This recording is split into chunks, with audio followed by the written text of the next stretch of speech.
Man, what is good, y'all? We are back with another trade recap for today. So today is the 9th. So today is the 9th, right? Made a banger ass trade. I'm about to put y'all on game right now, show y'all what I seen. And then I got a little bit of a live kind of reaction for you guys.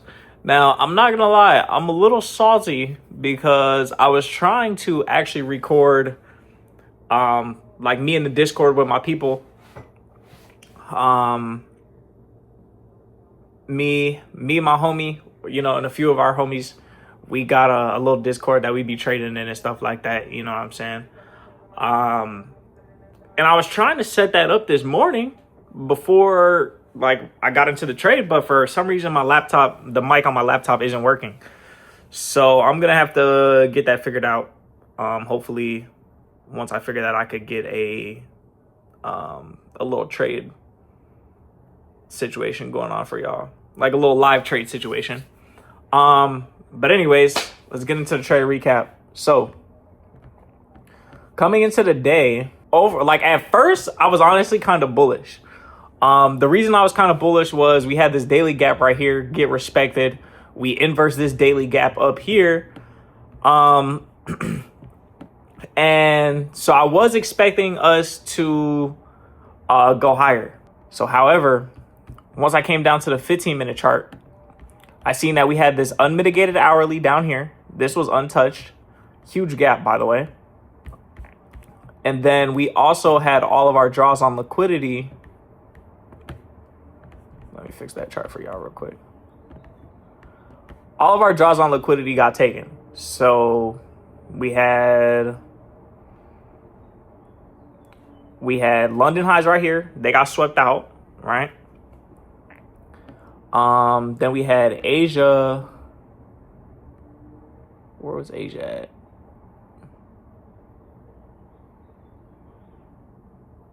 Yeah, Asia highs right here. They got swept out as well. So London and Asia highs had got swept out.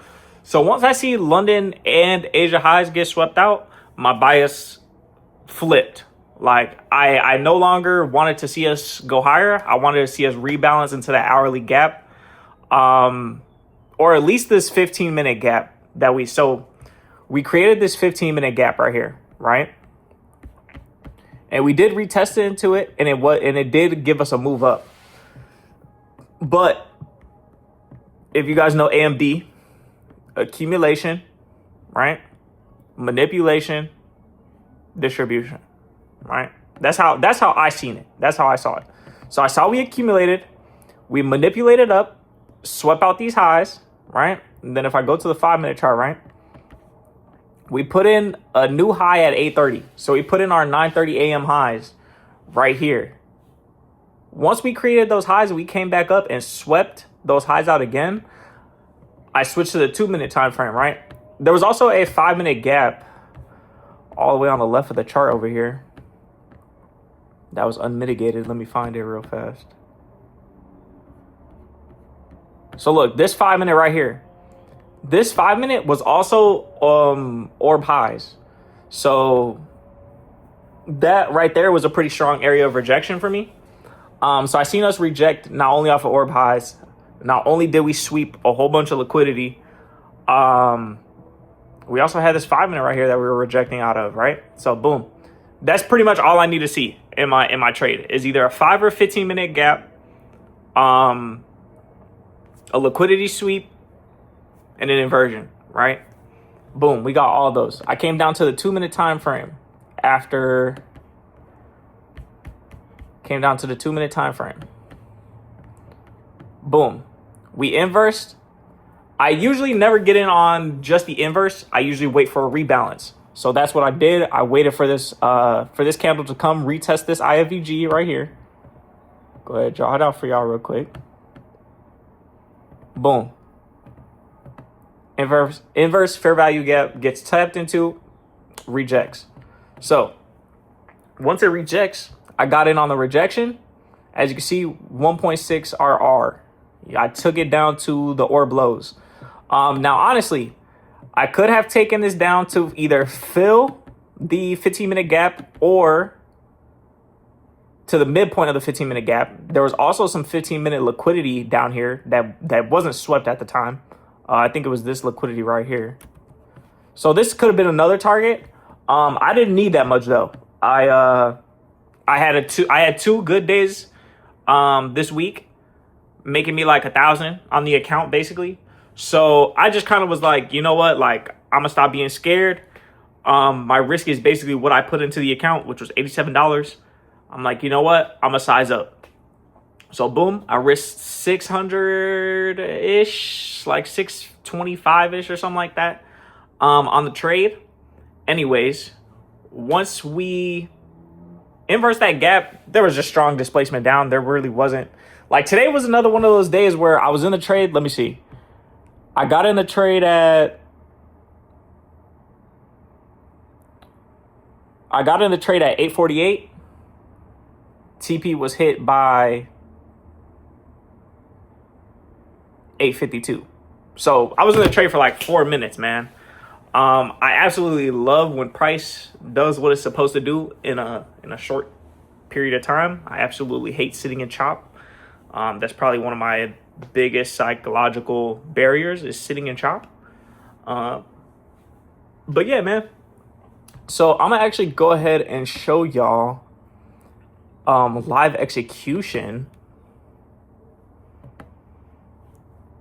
So bam, right? So we get into the trade, right? As y'all can see, we're just kind of here. We're chilling. We're going down. Hold on 1 second.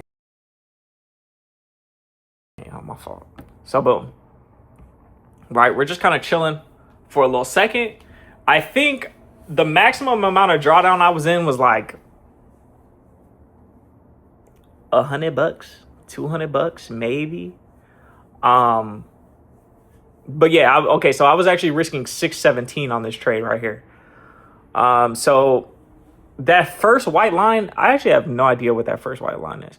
Oh, that was my London highs and my other high that had got swept out already. So that's why you see me delete it off the chart right here. But yeah, man, we're switching through time frames. I get on the hourly time frame and I see like there's a fat rejection wick. I'm like, okay, like this A+. The only thing that could have held me up right here is this 1 minute gap that we were trading in, but we just started to inverse that crazy. So I marked out my internal liquidity level. There was a little internal liquidity level at 25,042. So basically I was waiting for price to go below that area for me to move my stops to break even.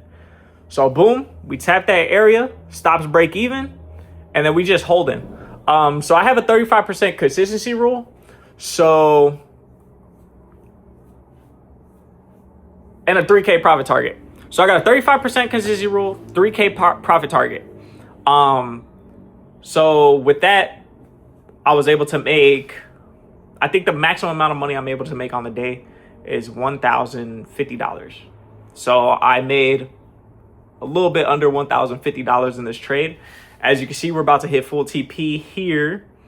Yeah, man, you know, daily dose of dopamine, you know, watching the chart go right to your TP, you know what I'm saying?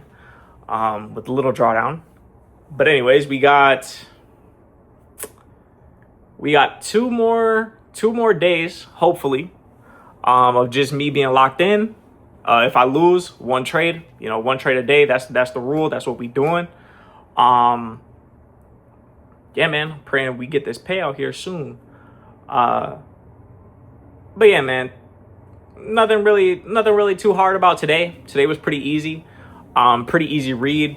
We swept out liquidity, traded into 15-minute gap, displaced lower, 2-minute inversion, or any higher time frame inversion. So like when you're trading the 5 or the 15-minute, I usually prefer to go 5-minute inversion and lower. But sometimes, like yesterday, a 15-minute inversion, it's over with. I see a 15-minute inversion, I'm in. You know what I'm saying? Obviously, I wait for the rebalance. You don't just get in on an inversion, because a lot of times price will come back down, retest the inversion, and if it don't retest the inversion, it's gonna run through the inversion, and stop loss gets smacked in 5 seconds. That's happened to me so many times. It's very tilting, absolutely tilting. But yeah, man. So boom, as y'all can see, TP just got smacked right here. So yeah, man, I hope y'all enjoy this little trade recap we have for the day. I will see y'all tomorrow. Tomorrow might be a no trade day. I'm not gonna lie to you. Fridays I usually either don't trade or I size down, so I probably will be risking 250 if I do see a trade tomorrow.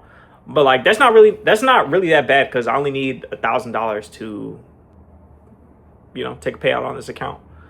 So yeah, we take this payout on this account. I got a few video ideas I'm gonna do after that. Well, at least one video idea I'm gonna do after I take the payout. Yeah, man, God willing, Lord's will, nothing happen, man. So yeah, man, stay locked in. Y'all stay on y'all journeys. Stay doing what y'all need to do. You know, stay right with God. Yeah, I'll see y'all tomorrow.